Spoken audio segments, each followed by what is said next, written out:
October is here with the new 40,000 gem giveaway. 5 lucky winners will each win 8,000 gems. Any platform can win. Enter in the description down below. Hello everybody, we are here with your Ravana guide. We'll be playing Ravana in the jungle. Ravana is an assassin. He was once a warrior, but no longer. He has been an assassin for a while now. Although, honestly, he kind of still has a pretty warrior-y kit for an assassin. And by that, I mean he's one of the tankier, if not maybe the tankiest assassin in the game. So he does kind of still have some of those old warrior vibes. So what we'll be doing here at the start is grabbing our Assassin's Blessing, tier 1 mace, a health potion, Hand of the Gods, and a blink rune. Starting off with our first ability, we are going to be grabbing Prana Onslaught. This is going to be the ability we get at level 1 and that we max out first. This is going to be a small cone area in front of us. It is going to be on a fairly low cooldown, only 9 seconds, which is why we get it first. It does base damage, and then it also does a slow. So it'll slow for 25% for 2.5 seconds. This is going to be our main wave clear ability. Ravana does have an auto attack chain, so try to start off by getting a couple of autos so you can wham, get that nice big fat third auto attack off at the start on your camp. It'll just help with your clear a little bit. That Ravana auto attack chain is 0.75, 0.5, 1.25.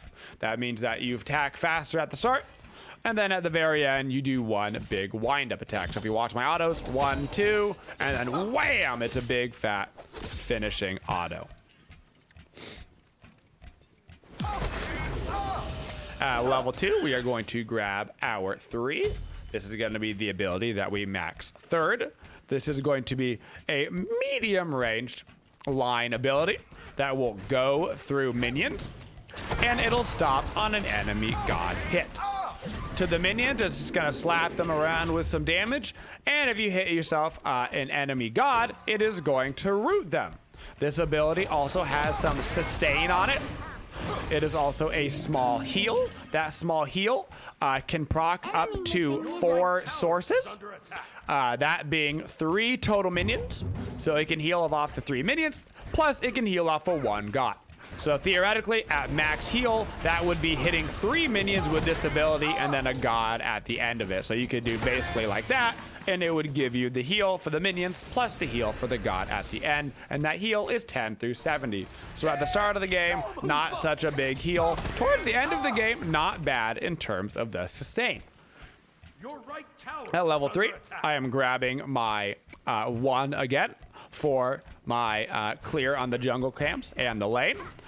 You can get your 2 here to be a little bit safer. Our 2 is going to be kind of our living ability here on Ravana. I wouldn't really call it a getaway ability, but it's going to be kind of our living ability. But I didn't feel like I was any threat of dying, so I just ranked up my 1 again to get a little bit extra damage on the clear.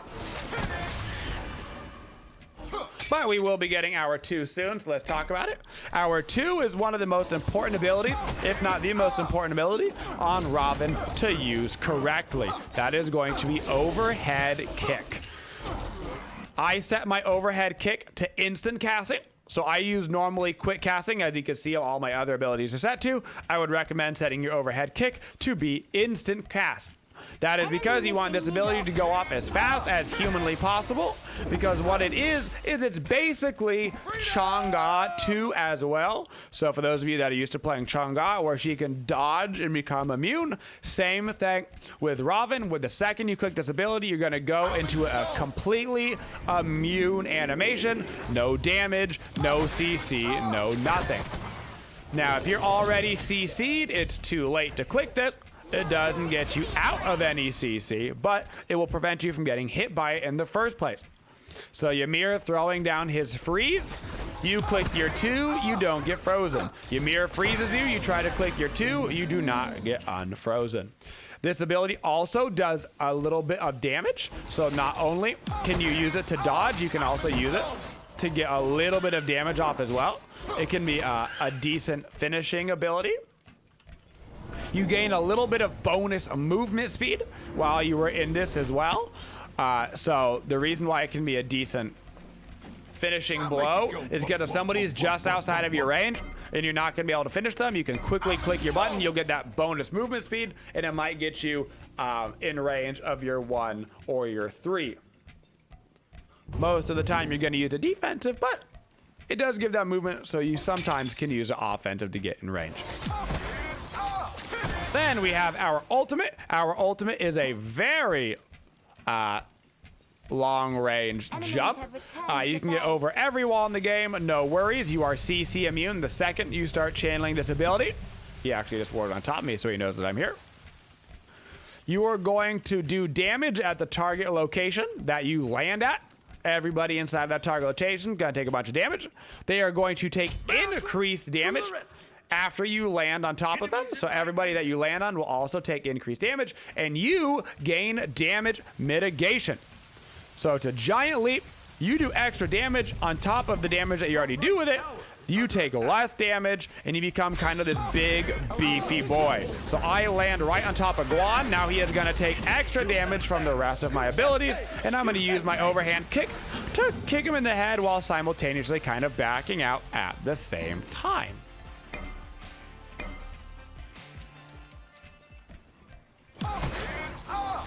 So standardly, your ultimate is going to be your initiation ability on Ravana, and we're going to rank it up every time that we can because it is going to reduce the cooldown, and it's going to give us more damage and damage mitigation. This ability does cap out at 30% damage mitigation, and that's going to last for 5 seconds. But if you think about how strong that is, you're ulting in the middle of a fight and you get 30% damage mitigation. Lord forbid you combine any other damage mitigations on top of that. Ooh, baby.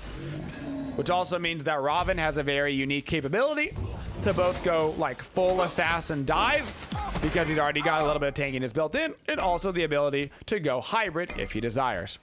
Finally, we have our passive, which you might have been seeing throughout this game. Our little bar over here. This is going to have 8 little icons on it. Those 8 icons are in reference to our stacks that build up a shield around us. So successful basic attack and abilities, as you can see when I land my autos, boom, or my 1. I'm allergic to fighting this stupid camp. Is going to build up your passive. That passive is going to give you a small shield. That shield is 5% of your maximum health. And it also gives you 3% movement speed. And this can be stacked up to 3 times. So theoretically, you could have a 15% health shield with an additional 9% movement speed. It's a quite good passive. And so if I hit multiple targets with my ability, I'll get multiple stacks. If I punch 1 target, I'm just going to get 1 stack per punch. So you can see I've got like 1 little stack down there. So I've got some shield built up. Your middle tower is under attack. I'm gonna head back over to right lane. I was gonna back, but I'm actually gonna get a little bit greedy here because I think I can probably just kill this Guan Yu before I back, and I'm going to be able to. Pretty easy to see what direction the Guan Yu horse is gonna be running it, and I can just use my ulti as a finishing blow. Now, one thing that's really, really important on Ravana is CDR. A lot of your damage is going to come from CDR. In this game, I will need a Brawler's Beat Stick. So I'm going to get that as my 3rd item. You can see they've got a Guan Yu, a Neith, a Yamoja, all sorts of healing on this team. So I really, really need anti-heal, but cooldown is so important on Ravana because you get so much damage just from your baseline abilities. 300 on your 1, 200 on your 2, another 260 on your 3, a bunch on your ulti. So you really want to make sure that you get CDR online quick. So even though I do need a Brawlers, I'm going to get the Jotuns first and then head into that Brawlers 3rd. For that official leveling order on Ravana, you're grabbing your ulti whenever you can. Then you're maxing out your 1. Then you're maxing out your 3. Your 3 is going to increase that heal, increase that damage. It's amazing. Finally, you're going to get your 2. The 2 damage increasing isn't super important, but what is really nice about this ability, I want to try to save my 2 for the Yamoja right when it's coming down to crash on me. And then we're going to continue to walk on away.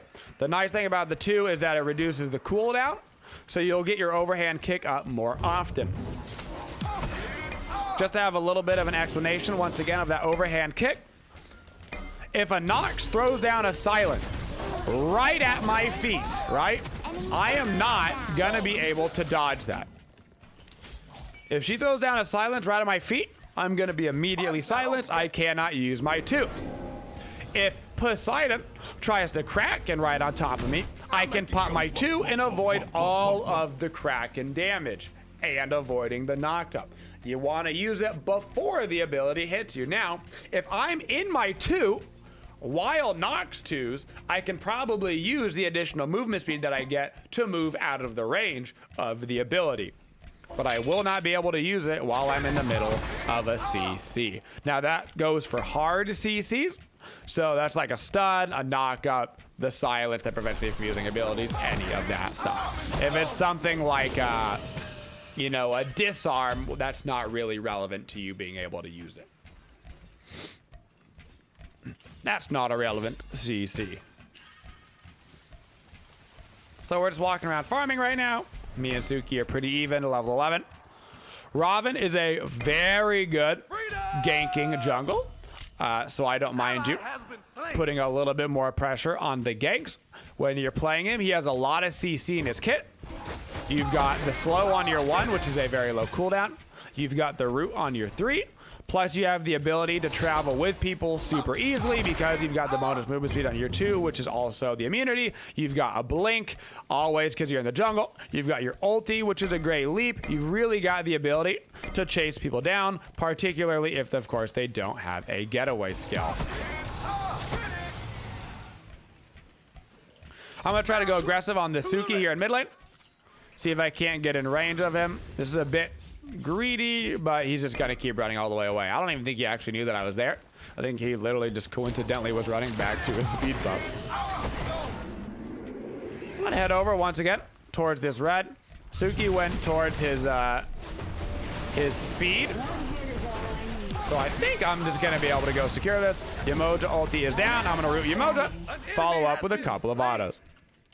I'm gonna try to ulti into this fight, actually. No, I'm not. I'm just gonna slow Suki, and then I'm gonna ulti. Oh, that was such an unfortunate timing on that combo. It was actually a brilliant idea, except for I ultied the second that he taunted. So it was just beforehand. That would have been a great, that was almost a great play. Just a little bit awkward. I'm gonna go try to heal off this purple buff, actually, because I got a Neath on me. So I'm gonna 3 to grab all the heal from the minions, and then I'm gonna kill the camp. I'm trying to stand right here behind the Athena so that way the Neath ult doesn't hit me, and I'm gonna blink back into the fight, use my 2 to get in range of the Suki, and then put him down. So that was a great example of using your overhand kick offensively. I used it to get me just in range of the Suki so I could put him down. That bonus 50% movement speed coming in handy. Your right tower is under attack. We can get our brawlers, so I'm gonna go ahead and grab this camp, these oracles, do the speed buff, and then back up and make sure I've got my anti-heal online. It's also been a while since I've bagged in general. Haven't been there since at least level 12, so I can get my second active. We grab our brawlers, we grab our beads, no surprise there, and as our 4th item, we are going to get a sledge. On any frontline-y assassin, anybody that's going to be diving into the back line and maybe doesn't have a real getaway skill to get out. So like if I ulti into the back line and then I don't have a real getaway skill, like on Ravana, I'm going to be buying sledge on all of those characters. A god like Ravana, a god like Set, right? Set TPs in to get to the back line, but then that's it. That is his getaway skill to get out. He doesn't have like multiple abilities. Like a Surcat doesn't need a sledge because she can like jump into the fight and then dash out of the fight. Like it doesn't really matter. So if you're using your 1 movement ability to get into the fight on the god, then I would recommend right now that you're buying Sledge. It is just simply too good. Gonna ulti right on the spot where Neath is gonna be backflipping to. Dead giveaway that she's gotta be there. And now I'm gonna try to walk away. I don't really want to use my overhand kick until Suki ultis. 3, 4. Now I'm gonna use my overhand kick. Immune as much damage as I can. I'm gonna use my 3 on the wave, not on Suki, in order to get in order to get the heal off on 3 minions, right? If I use it on Suki there, I'm only gonna get 1 little heal off. I'm gonna use my 2 for the movement speed, not the immunity. I've got Nox coming around on that right-hand side. I've got Umoja coming around behind me. I'm gonna try to die to tower so nobody gets credit, and we're going to. So there's no way for me to escape there. I've got Umoja behind me. I've got Nox in the jungle. So I try to wait out the last time that they auto attacks me or hit me with an ability, and then I can dive to the tower and nobody gets the kill credit for that kill. Now we're gonna keep working on our sledge. We've got a Sentry Ward, and we're gonna talk about Ravana and his matchups. Ravana is one of the most underrated junglers in the game for one specific thing, and that is countering big fat damage ultis. Ravana is excessively good at killing gods that rely on a big fat ult. I'm talking Ra, Poseidon, Scylla, any of those types of mages in the mid lane that are reliant on that one ability that really makes them, right? That big Kraken that comes in, that giant Scylla ulti that comes in. Ravana decimates, absolutely decimates these characters. The reason why he does this is because he simply has too many ways to completely avoid these abilities. You've got your overhand kick already on a 13-second cooldown, immediately avoids the ability. I've got my actives online like everybody else, trying to avoid the ability. I've got my ulti that can jump right, literally, over the ability. And then they miss out on a giant part of their kit, and they are basically at your whim. They can't really get away from you. You've got too much CC. That means they have to fight you, and you can simply dodge their abilities. So Ravana loves going into big ability-based damage comps. Even for like a hunter, I love Ravana into a Heim. I love it. Not only is Ravana generally just good at CCing him down, but Heim is very reliant on his ulti. And there's a good chance that between your 2 and your ult, that you dodge his ulti, even if you don't necessarily know exactly when he's gonna use it. Just by using those abilities within the fight themselves is oftentimes gonna be enough. So I'm gonna use my 2 right there to avoid the Umoja stun.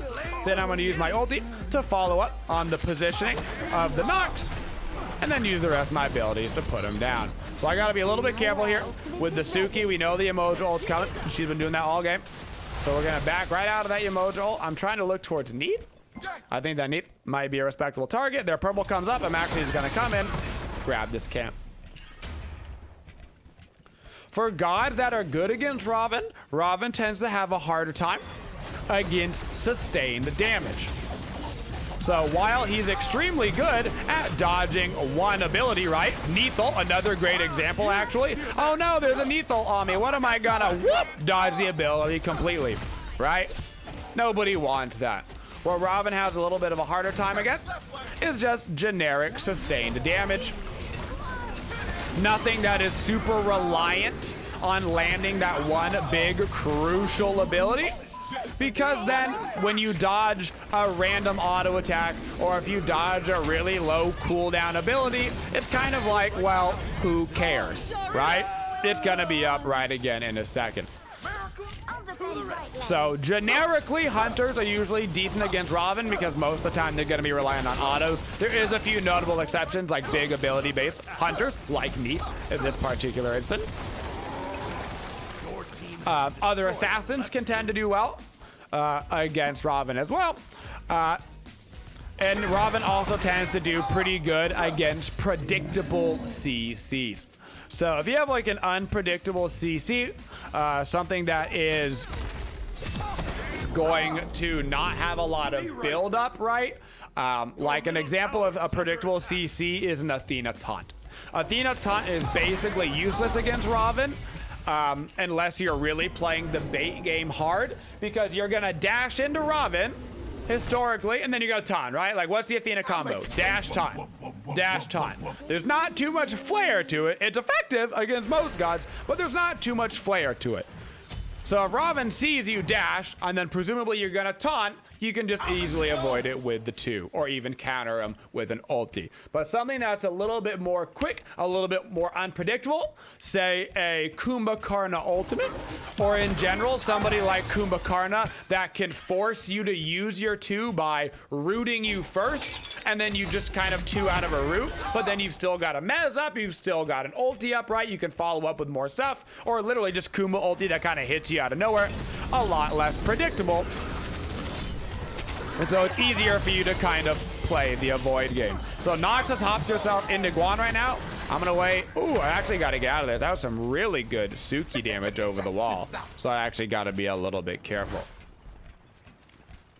Suki just railed me with a couple of ranged auto attacks, actually. That was smart. Speaking of Suki, I think he's trying to come around behind us. I'm gonna sit right here. We gotta root him, pop him right there, and then use my 2 to finish him off. So right there, Suki started hitting me with his 2. I was disarmed. I couldn't auto attack him to finish the kill. Luckily, my 2 doesn't care about being disarmed. It was funny that I mentioned that earlier. 2 doesn't care about being disarmed. I'm gonna use my overhand kick right there to avoid that tower shot.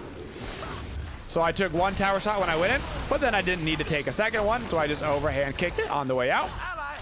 I want to be a little bit careful over here in the jungle. I'm gonna go heal up off these creeps. Ravana really good off healing creeps. You can see that the 3 combo plus my Assassin's Blessing is going to let me heal up a solid amount of HP. Just from 1 camp, even though I don't actually have any lifesteal items. For our next item, I am currently building myself into a Heart Seeker.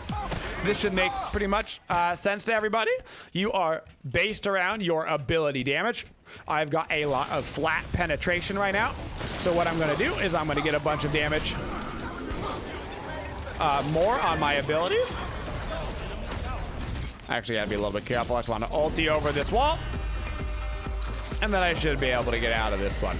So that was me using my ultimate as an escape skill. I screwed up on my 2 a little bit, right? I didn't wait for the Suki to come through on the second part of his ultimate. So I took a lot of damage there, but I wanted to save it. I know Suki can't chase me over the wall. So I saved my ultimate until I'm near a wall and I can get myself out of there.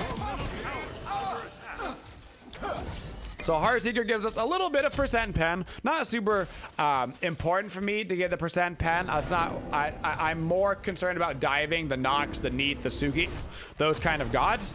But the Heartseeker is going to give me a lot of damage just outright. And then I get that passive where I get the bonus damage depending on the target's health. And that is even good against squishies. This whole 3% of the target's maximum health as physical damage, even against a character that's not necessarily building HP, you're gonna just get a lot of raw damage from this. It's kind of like the concept of Kins, like a little bit less effective, but the same idea. You don't have to be against a really tanky comp to build Kins. Like, Kins is just gonna give you bonus raw damage outright, you know? So there's not like a super big concern on making sure that you're against a very tanky comp. Bonus damage is as bonus damage does. I don't really want to use my ultimate to chase down this Umoja, so I'm just gonna kind of sit here and run at him with auto attacks. We should head over towards the Fire Giant.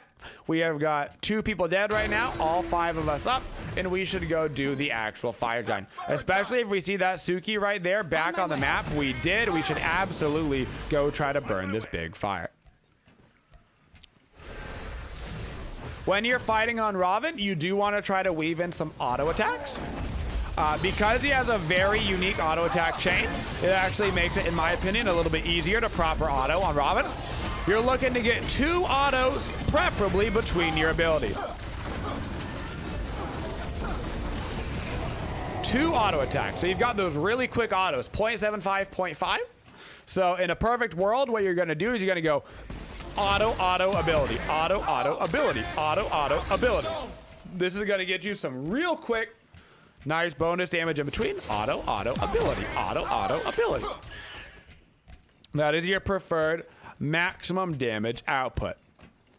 So try to weave in those 2 autos and then get out the ability. Now, I don't want anybody dropping any kills because Incon told them to weave in those 2 autos on every ability. This does not go for 100% of every situation, of course. But in general, that's how you're going to get the maximum damage out. Now, if there's somebody right in front of you, just barely out of your melee range, and you can kill him with a 3 right after you wand, well, by golly, go for it. Go for that instant kill, you know? The instant guaranteed kill is always better than, you know, the on-paper meta situation. So you gotta just make sure, depending on your situation, that you're doing the right thing. Waiting for this Nox to dash, should be able to finish him off with that little 2. Not only did I get the kill with that 2, I also just avoided the Neath ultimate altogether. I'm a little bit afraid of the Guan, so I'm just gonna ulti away from him right now. Looking at these back harpies, gonna hit them with a little 3-1 combo, get some heal from my Assassin's Blessing, and my 3 at the same time. I'm gonna move over to this mid lane. We already got 3 people dead, so I'm gonna start split pushing in mid. And Ravana actually does some pretty decent damage to Phoenix as well. 1-2 ability, 1-2 ability, 1-2 ability. You see, even on the Phoenix, I'm still going through the same idea in order to be clearing the wave and getting the Phoenix at the same time. We should be able to continue this fight. That is a pretty low Yamoja. I'm gonna be able to root him. Now I'm kind of waiting for her to use an ability. I overhand kick it. We got a bunch of creeps going into the Titan range, and we should be able to end this game. I've still got my beads up. I got my overhand kick, and we should be able to end this one. No problemo. For our last items in this game, we still had our Assassin's Blessing up, of course. I love Erendite on Robin. Having that extra CDR, of course, is nice. Raw power is great because we're based off of ability damage on Robin more than anything. And it's going to really make your chase down even more annoying. You get the bonus movement speed to help chase down on your 2, but if you get the bonus movement speed on your ulti as well when people are trying to get away, there is absolutely no escaping of the Robin. So I love to use Erendite on Robin. Selling that Assassin's Blessing for that would be great. That would also put me at 30% CDR. So with a red pot, you would be up to 40%. Now, Jotun's Wrath is not often an item that you want to keep at the ultra late stages of the game. It is fantastic earlier in the game to give you 20% CDR, but in the ultra late game, once you've started selling things, it's not quite as good. So when you're selling your Jotun's Wrath, when you're selling your boots because you got potion movement speed at the end of the game, I want you to keep your eyes on a couple of items. If you're playing super aggressive like I was in this game, it's working out fine. Hydras is a great item. It's not perfect on Ravana because you'll note that our first auto attack chain is 0.75, so it's not as much damage as you're used to, but you do have 4 damaging proccing abilities, so you can go 1 auto. If you're gonna have the Hydras, don't do the double autos in between your abilities. Do ability, auto, ability, auto, ability, auto, okay? Because you're wanting to maximize the Hydras procs, you don't need the double autos in between anymore. Another great item is Bloodforge. Same concept for all assassins. You're in the back line, you're getting kills, you're getting shields, helps you keep brawling out. And finally, Mantle of Discord. Mantle of Discord is a fantastic item on Ravana, probably more than maybe even other characters, because you've got the CC immunity on your ulti. You're gonna have beads, you've got the overhand kick, and if you have a Mantle of Discord, that is 4 potential CC immunities. If you're going super hybrid, you can also throw in a Magi's Blessing. That's 5 potential CC immunities that you can use in a row. That's an entire fight of being literally unable to be CC'd. You're basically Vamana. So just keep that in mind depending on the exact comp that you're going against, guys. And that is our Ravana.